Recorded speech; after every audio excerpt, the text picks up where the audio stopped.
7 rappers who aren't as rich as you thought. It's impossible to deny that being rich, or at least looking the part, is a big part of being a rapper these days. But are all these guys as rich as their bars might make you believe? Sure, some rappers stick to the truth in their songs, but many are also known to stretch the truth just a little bit. Rap songs are entertainment. They don't need to be autobiographical. The game would be a lot less interesting if every rapper just talked about their normal, day-to-day lives. They have to spice it up somehow. What I'm saying is that a rapper doesn't have to be rich to talk about being rich. Sometimes they don't even need to be rich to appear rich. Rented cars, fake jewelry, and the like are more common than you might think. And then there are also just rappers that we assume are rich just because they're popular. While hit songs often result in a whole lot of money, the financial aspect of it is usually a bit more complicated than that. Some of the rappers that you would guess are on top of the world actually have bank accounts that are struggling more than you would imagine. Many rappers aren't as rich as they seem, whether it be because of bad record deals, poor money management, or even a gambling problem.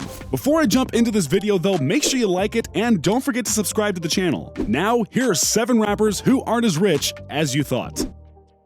Number 7. Lil Yachty. One of the leaders of the new generation of rappers, Lil Yachty exploded onto the scene back in 2015 with his hit track One Night. He released 4 major projects since then, and has had many songs that have had some real success on the charts. He's also had a keen eye for features, hopping on songs like Dram's Broccoli and Kyle's I Spy to pad up his resume a bit. Despite a fair amount of hits, there have been a lot of debate on whether or not Lil Yachty has fallen off. Interestingly enough, it seems like the rapper's popularity seems to come in waves. Just when people start to write him off, he comes back with a new song that goes gold. That's what we recently saw with Oprah's bank account, and I'm sure it'll happen again. So the guy has a great ability to stay afloat. And on top of that, we know he's been involved behind the scenes on several other songs, including the absolutely massive anthem from City Girls, Act Up, which he helped on as a ghostwriter. So Yachty has to be rolling in it, right? Well, sort of.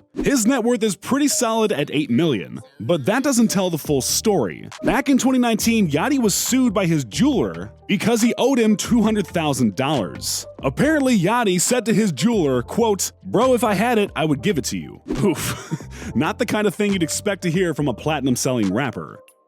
Number 6. Chief Keef.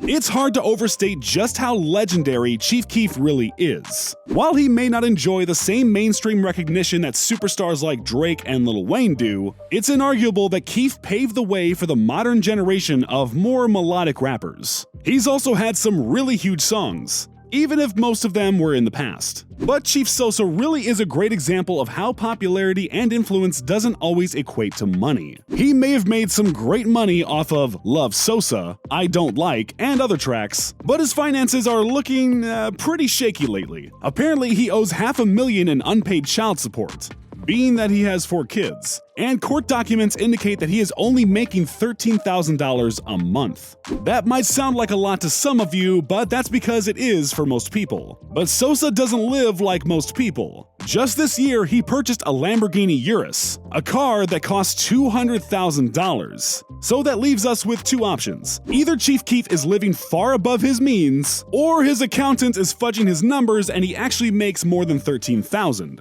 I could totally see Chief Keef having Marty Byrde working for him as his accountant, so he doesn't have to pay his child support. Number 5. Birdman. Birdman, the rapper that everyone knows and hardly anyone listens to. While Birdman has appeared on a few songs that you may have heard of in recent years, most notably collaborating with Young Thug and Rich Homie Quan on the classic Rich Gang The Tour Part 1 mixtape, Birdman is mostly known for his work behind the scenes. He's the founder of Cash Money Records and helped start Young Money Cash Money Billionaires. This means that Birdman was one of the main people to help kickstart Lil Wayne, Nicki Minaj, and Drake's careers. He really helped shape the landscape of rap today. He's also made headlines for his business practices, with some people like Wheezy claiming that his record deals were unfair and took money away from musicians. From everything that we know about Birdman, he really ought to be one of the richest rappers in the game. So how is it that someone like Birdman could fail to pay for their home? Back in 2018, Birdman's impressive Miami beachfront mansion was foreclosed on and put on the market for about $15 million. He even had to surrender his possessions into storage. The house finally sold this year for a price far under what Birdman originally paid for it. Ouch.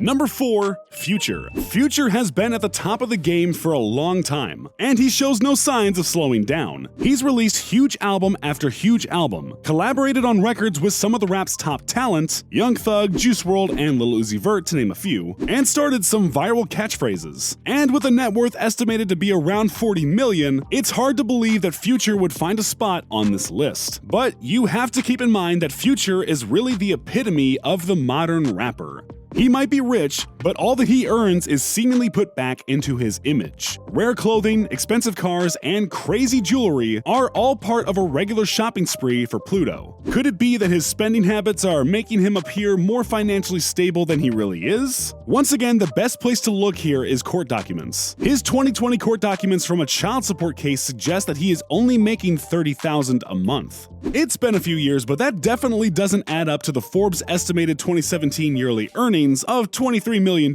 for Future. So, it's complicated.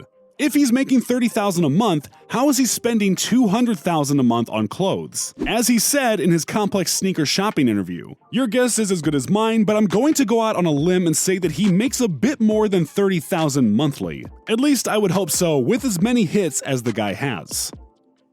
Number 3. Kendrick Lamar. Kendrick Lamar might be one of the biggest rappers of the 2010s, but the guy isn't known for leading a typical rapper's lifestyle. He's actually pretty humble. He dresses like a normal guy. He's always in the same Nike Cortez shoes, is rarely rocking iced out jewelry, and just keeps to himself in general. But is that because he's really that humble? Or does he perhaps make a bit less money than his hit records might make us believe? As we all know, record deals are complicated. You would assume that Kendrick would be living it up, but he actually just bought a house for $524,000. Is that a lot of money? Yeah. Is that a lot of money for a rapper to drop on a house?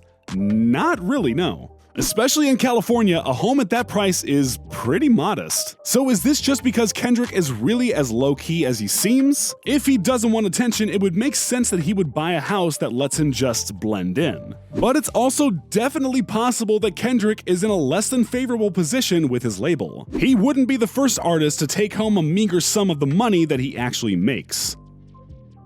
Number 2. Lil Wayne. The story of Lil Wayne's money troubles are well known at this point. He fought in the courts for quite some time to wrestle his cash from Birdman and the rest of Cash Money, which is why the Carter 5 was delayed so many times. But Wayne has actually had money problems aside from this. To put it simply, Lil Wayne doesn't really have the best history with the IRS. In 2014, it was reported that he owed $12 million, and that number just keeps climbing over the years. It seems unfathomable that an artist like Wayne wouldn't have that kind of money laying around to pay his debts. But the way that he spent his money didn't leave him with that kind of cash left in the bank. It's often said that Wayne's spending habits brought him to the brink of bankruptcy. And that's very true. In order to pay off his debts, he actually had to get some help from Jay-Z. When he finally paid off the IRS at the end of 2018, he publicly stated at a concert that he was only able to do this with the help from Jay. So remember, having a large net worth doesn't necessarily mean that you're rich. For Wayne, his large net worth was largely in non-cash assets. When it came time to pay up, he wasn't able to. Seems like there's a financial lesson to be learned from this story. And at number 1, we have Offset. From the outside, Offset seems like a rapper that would have an absolutely untouchable fortune. Aside from the endless list of hits he's racked up with Migos, he wasn't left off of Bad and Bougie, by the way. He also has a successful solo career, a popular album with 21 Savage, and is a pop culture mainstay. Even though he hasn't been at the top for the longest, he's spent his time well, and he definitely seems poised to rake in the big bucks at this point. But once again, it's important to remember that things are not always as they seem. Offset, in spite of all the money that he's made from his music, is actually in debt. At the end of 2019, the rapper faced a lawsuit from his jeweler that claimed that Offset owed him almost $50,000. It's never a good sign when rappers start signing checks that they aren't able to pay. And that's not the end of Offset's financial woes either. Just a few months before that lawsuit hit, it was revealed that Offset owed the Georgia Department of Revenue for more than $200,000. Quavo and Takeoff have also reportedly struggled to pay their taxes in the past as well. Does this mean that the Migos are getting the short end of the stick with their record deal? It's hard to say. Offset makes his public appearances in as much jewelry as before, so it seems like his spending habits really haven't changed in the past year. Maybe he's doing fine, maybe he's just faking it. With rappers, as with anyone else, wealth can sometimes be an illusion. Just keep that in mind the next time you hear an unknown rapper spit about how much cash they have. So did any of the rappers on this list surprise you? Let me know in the comments. And before you leave, don't forget to click the like button, and don't forget to subscribe to the channel.